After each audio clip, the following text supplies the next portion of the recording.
welcome to the President's Podcast right here on The Record with the Ohio Senate. The views the news excludes. I'm your host, John Fortney, the Director of Communication with the Senate Majority Caucus in the President's Office, the Republican Caucus in the Ohio Senate. Sitting in this week for President Matt Huffman is State Senator Theresa Gavarone, a Republican from Bowling Green. Welcome.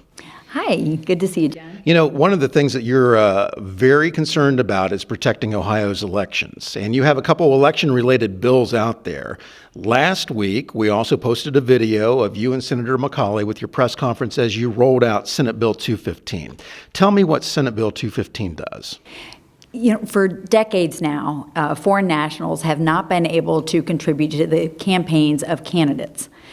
This basically expands that to say foreign nationals cannot participate in the elections of ballot issues, directly or indirectly. And this includes the time leading up when you're collecting petition signatures and things like that as well. So we want to make sure that Ohioans are deciding these issues. Well, you know, Senator Gavarone, though, the left, the Democrats, all the national left-leaning organizations say that doesn't happen. That just doesn't happen in Ohio. But we know it does happen.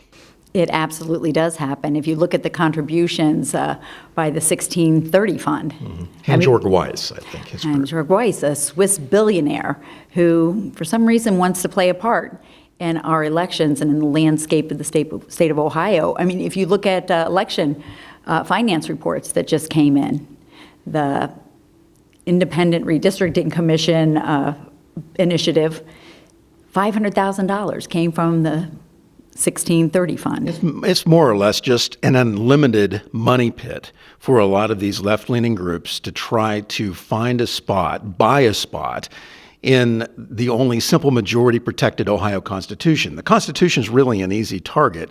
For example, in November, issue 1, $61.5 or $61.7 million was spent on that pro-issue 1 campaign. I mean, that's a tremendous amount of money. And when you can flood the social media airwaves, the regular broadcast airwaves, print media, you have a pretty good chance of finding a spot in the Constitution. Which is not the way our state should run or operate. Ohioans should be making these decisions and should not be influenced by outside forces like these foreign Swiss billionaires who are participating. They found a back way to enter into our politics through certain organizations like the 501c3s. They don't have to list who the contributors are.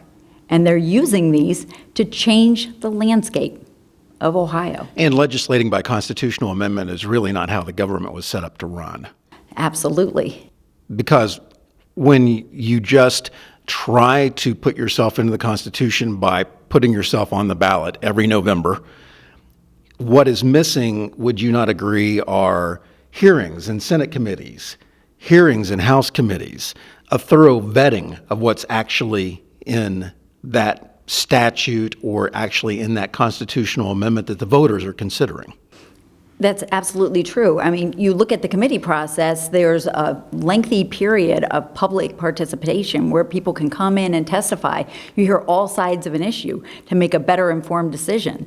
You elect representatives and senators to come here to Columbus to vet these issues, and you can reach out to your elected official instead of being swayed by billions of dollars coming in to change our Constitution.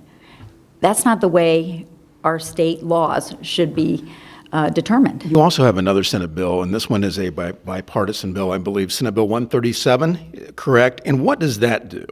That bans ranked choice voting in Ohio. And there's a movement now to have ranked choice voting here in Ohio. So how does that work, ranked choice voting? You're not voting for necessarily, this is the candidate I'm casting my vote for, right? You're making a selection and ranking them 1, 2, 3, 4, whatever, correct?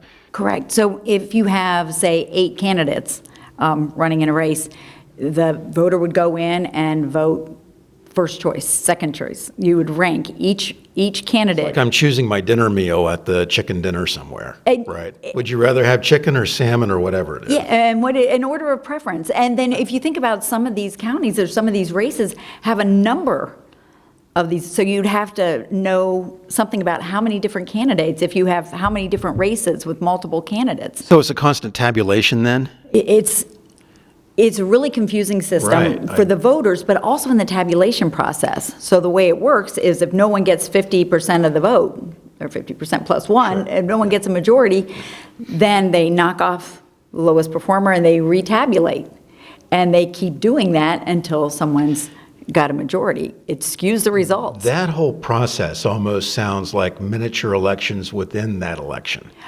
You know what it does? We've worked so. It skews from winner take all to it skews toward one candidate or another. That's exactly right. It's exactly right. It's a confusing process. We've worked really hard in Ohio to increase transparency, to make sure people have their election results in a timely manner. And we're looked at nationally as a leader in the way we do things, although we need to constantly make sure we're getting things right.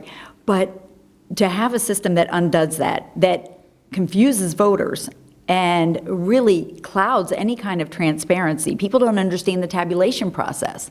As a matter of fact, there was a case in California where they did ranked choice voting in this community, and they went through their multiple tabulations and they certified the winners, and someone doing some research found they tabulated the results wrong. And all the races were off, but it changed the outcome in one of the races that had already been certified. Not only were they bad at math, they totally messed up. They basically threw out the results of the election. I mean, that really, quite frankly, is chilling and disturbing. That, how did that person win? Because I didn't think that they were that popular. Well, okay, I guess those are the results. When they weren't the results. They were not the results. So what does that do to voter confidence and transparency? If even the people tabulating it don't understand the process, how is the voter supposed to see what's going on to have the confidence that they tabulated things correctly? It's a skewed system. And imagine the additional dollars spent to tabulate the results when there's ranked choice voting as opposed to a simple vote.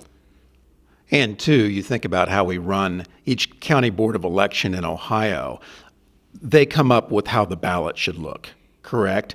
So that also adds an additional variable into it. Right. We are a bottom-up state, one of the few bottom-up states. We have 88 county boards of elections. And just this past budget, we passed the Data Act to make an apples-to-apples comparison. So there is standardized data across all 88 boards of election, and it's transparent. It's on the website, so anyone can see what's going on in their county versus any other county in the state, available to everyone. If different communities were to implement ranked choice voting, that totally undoes everything we've been working to do in creating that voter confidence. You also really led the charge to have legitimate voter ID in the state. And there was a lot of initial pushback before that became law. But it was very interesting that we saw somewhat of a reversal, because even the Cleveland Plain Dealers far left editorial board put out a column recently that said, yeah, this is not that bad of an idea. Let's go ahead and move on with our lives. Right. You know, because at least most people, at least when I go vote, I'm like, here's my driver's license, and they scan it. That way they know I am who I am, right? And for people who are retired, maybe don't have a driver's license, they can still get a free state ID. Absolutely, they can still get a free state ID. I don't know who ever thought a utility bill was adequate verification that you are who you say you are when you go to vote. It just seems absurd. So now in Ohio, you have to show an ID. Well, the voter bears some responsibility. And oh, by the way, if you don't have your ID, you can still vote. You vote provisionally. And then your identification is checked after the fact. That's correct. To validate or invalidate your ballot. Right. And if you think about what you need an ID to do here in Ohio, I mean, if you want to get an apartment. A bank account. A bank account. If you want to get a job. If you want to buy an adult beverage, you need an ID. So for all those Ohioans who were unable to get an ID, now we'll provide one for you. And Pack you of can use it smokes. to vote. You got to be able to show your ID to buy a pack of cigarettes or any type of a tobacco product, cigars. Right. So for those who who weren't able to get an ID. Now they can do the world has opened up and they can do all these things, and we're providing that. People were attacking this legislation and saying voter suppression, Senator. That's voter suppression. But you know what I heard as I was doing this? The people who deal with this are saying that's really insulting. Mm-hmm. It's really insulting that you think I can't get an ID because of some demographic. Right. And we found that it's been a tremendous success. Superb. Well, let's move on to a different topic. Of course, you spoke passionately on the Senate floor regarding the most recent veto override of House Bill 68, which is designed to protect children from sex change operations. And of course, it also protects the integrity of women's sports. Now, the ACLU has decided to sue and challenge House Bill 68 in the courts. What's your thought? I mean, pretty much we saw that coming, but what's your response to the ACL's lawsuit about this? This is about protecting children. We have a lot of laws on the books that protect children. I mean, a child is limited in the hours they can work and the type of jobs they can have. They're limited. They're not able to buy alcohol. They're not able to buy cigarettes. They're not able to buy, now, marijuana. They can't be abused. It's a crime to abuse a child. It's a crime to abuse a child. But now, what we're doing in House Bill 68 is protecting children from making decisions that will have lifelong implications when they're a child. I know, I raised 3 kids. I mean, you're not who you are at age 13 as you are when you're older. I'm not the same person I was at age 13. 4-year-olds even are known to put their clothing on backwards, can't tie their shoes, put their shoes on the wrong foot. Yet we think some of these people, when I say we, some of the people within that practice of the medical community believe that these children should be referred to the gender-affirming care wing. I know what my father would have said, but it's bizarre in so many ways. And why they would even plant that seed, that thought in a child. As a kid growing up, I had 2 brothers, and I played with my brothers. We played flag football and baseball and climbed trees. And did that make you a boy? Never. People would call you a tomboy back then, and you just, But nobody even thought at that time that you should be referred to a gender-affirming care program. And there was an article in Forbes back in 2020 that talked about how this is an emerging hundreds of millions of dollars of industry. And it seems to me that you never heard about it before the pandemic, or rarely. And now you hear about it all the time. And I think the pandemic, in my own opinion, you had a lot of kids who were on TikTok, again, vulnerable to predatory suggestion. Your parents don't need to know these things. And suddenly this explodes into what it is. You're right. You never heard about it when I was growing up, when you were growing up, when my kids were growing up. And that's exactly right. And we just need to get back to kids being kids. Get back to the basics of raising good people. What a radical concept. What a radical concept.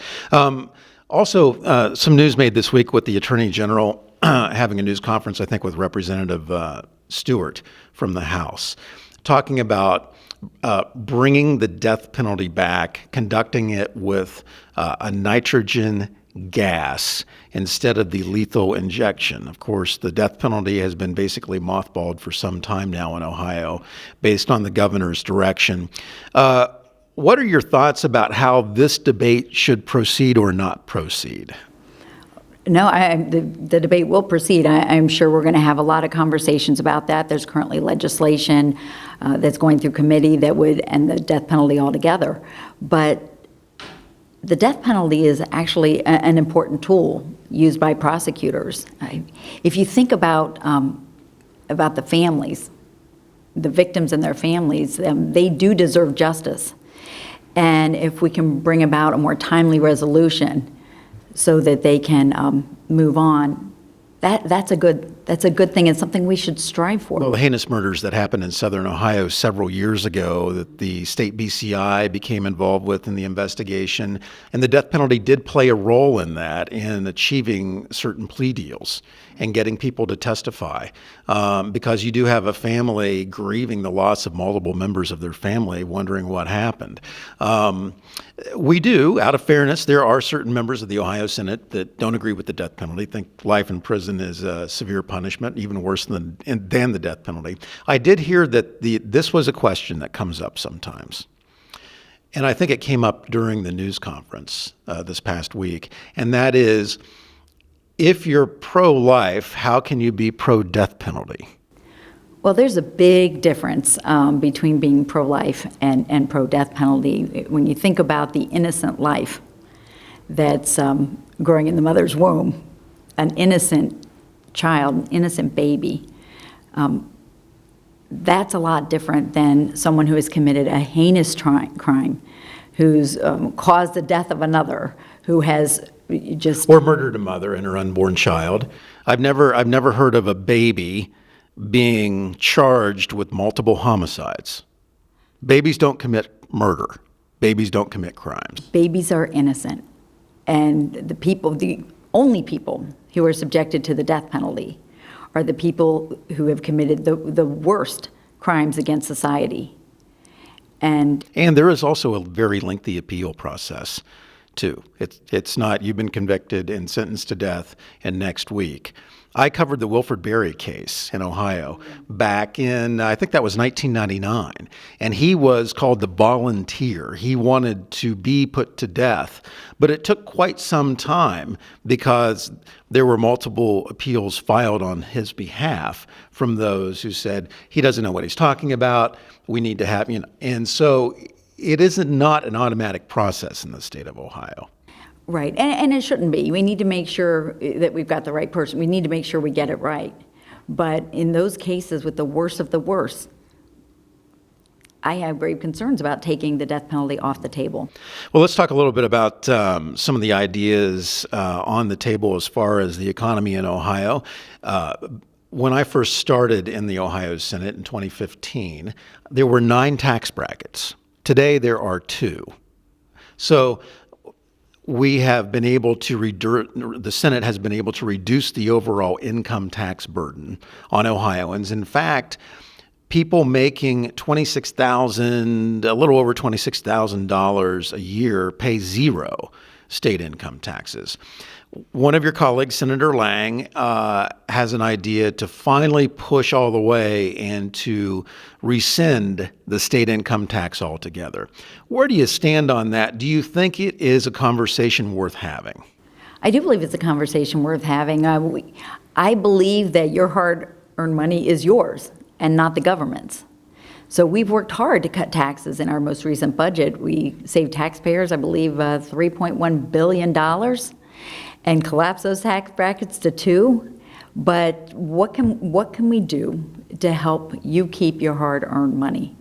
I believe you're a better steward of your dollars than the government, and if we can make sure you keep your money, that's a good thing. So I'm open to the conversation. I certainly want to see how it would work, and other sources of revenue that would replace the income tax. But I think it's a conversation I'm excited to have. And you sat on the Finance Committee, did you not? I was your deputy finance chair or your finance chair? Last General Assembly, I was the vice chair of finance, Chair, yeah. But I sit on the Finance Committee now as well. Right. And so when we talk about tax policy, normally that is a discussion leading up to the next 2-year state budget, which happens in the odd number years. So starting in January of 2025, that's when the whole budgeting process and the debate happens between the House and the Senate. Do you think that that is an appropriate time leading up to the budget process is an appropriate time to have a thorough vetting of this idea? I do. I think it's time to have the conversation and work through those details and certainly listen to the public input. And yeah, next operating budget, I'm sure it'll be an even more intense discussion. All right. State Senator Theresa Gavarone, Republican from Bowling Green, thanks so much for your time. We appreciate it. Thanks for having me on. Thank you for tuning in, and we will see you soon.